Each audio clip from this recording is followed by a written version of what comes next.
second আছে এটাকে আমরা কি হিসেবে প্রকাশ করব ঘন্টা মিনিট এবং সেকেন্ডে প্রকাশ করব কিসে ঘন্টা মিনিট এবং সেকেন্ডে প্রকাশ করব আমাদের বলতে ঘন্টা মিনিট এবং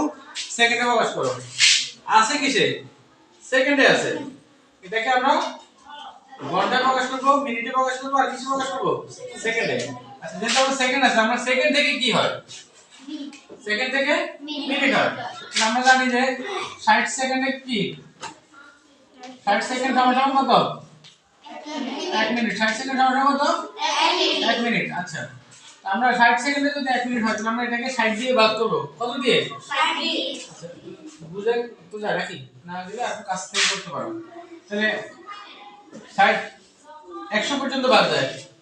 60 কত পর্যন্ত ভাগ যায় 100 আমার কতটুকু পর্যন্ত ভাগ যায় সেটা কতটুকু পর্যন্ত আমরা এটা নির্ধারণ করে নিতে হবে কতটুকু যায় 100 পর্যন্ত তো দেখো